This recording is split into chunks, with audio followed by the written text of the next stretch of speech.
the last 15 years have been insane. In 2009, the iPhone reached all major markets. The same year, Facebook added the like button. Instagram was initially released in 2010, Snapchat in 2011, and TikTok in 2016. Video games became more and more advanced, and the entire economy shifted to attention as the greatest commodity of the 21st century. As tech entered our lives in a major way, the tech companies were focused on one driving principle. The longer we can keep you on our apps, the more money we'll make. Billions of dollars got poured into trying to design the flashiest apps and algorithms to keep us from putting our phones down. And guess what? It worked. If we look at the average screen time over the last 10 years, there's been a steady climb upwards. Quote, the latest figures suggest that the average person spends upwards of 40% of their waking hours on an internet-connected screen, end quote. It has become the norm, especially among people in my generation, to receive a lot of their social connection through an internet-connected screen. The phones in our pockets offer an easy way for us to connect with old friends, people around the world, and even make new connections over a common interest. Quite honestly, I think there's some great things about social media that can enhance and develop and nurture relationships. What I think is problematic is how much we've depended on social media in the creation and sustaining of relationships. How do you connect with someone, really connect with someone, when the messages that they receive about you are all based on curated messages, on chosen messages, right? There's so much about life that happens when we don't even think people are looking, that we learn about each other.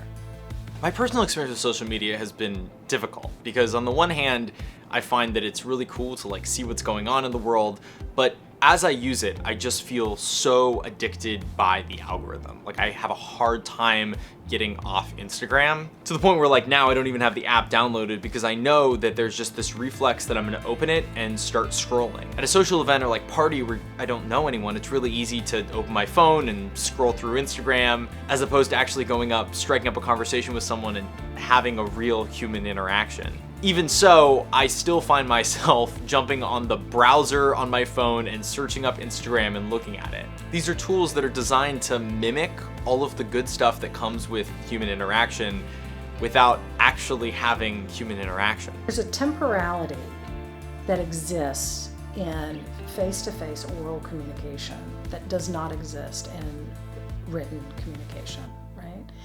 When you read a book and it bores you, you can fall asleep and come right back to where you stopped. But in public speaking, in oral communication, when you say it, it's gone, right? There is a degree of spontaneity in oral communication about ourselves and about how we're presenting ourselves, not just the words, but how we're presenting our physicality, how we're presenting our tone, our tonality.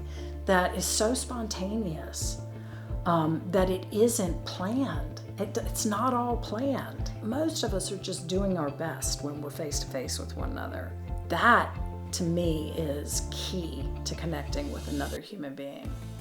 I've noticed more and more people in my age group are unwilling to have conversations with people they disagree with those that voted on the other side politically or have a different perspective on a major social issue that's currently going on. I think a large part of the reason for this is social media, that it silos us into different groups, and everything that you see in your own feed, everything that I see in my own feed is basically a confirmation bias on things that I already believe. I see videos or pictures or text and I go, yeah, absolutely, that confirms what I already think to be true. Whereas when I do see something that represents the other side, it doesn't really fairly represent them. It shows a very extremist perspective that confirms my own beliefs that, yeah, oh, those people are crazy. It makes it really, really hard to have those meaningful, deep conversations when the only version of other people that we're witnessing online are the most extreme examples.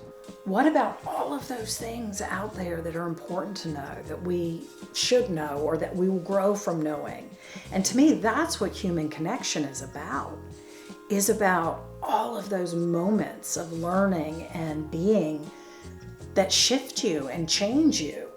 And if it's all just about what you want to see on Facebook or what you want to see on Instagram, how are you being shifted and changed? I've started a practice where I put my phone away when my fiance and I hang out. So when she gets home from work, I take my phone and I plug it in or I leave it in my office. I don't want to have it on me. It's too easy when there's a lull in the conversation to just pop it open and start scrolling. It's nothing. Like, I know cognitively that I want to be having the interaction with her, and yet still I find myself drawn to this device in my pocket. The more that I can keep my phone and social media out of the real social interactions that I have with people, the better those social interactions are. And what I've found is that when I keep my phone out of it, when I'm grabbing a coffee with friends or hanging out with someone and I'm not holding my phone in my hand, it makes other people feel a lot more awkward when they hop on their phones. Almost like a reminder that, hey, we're here to interact with each other, not with our screens.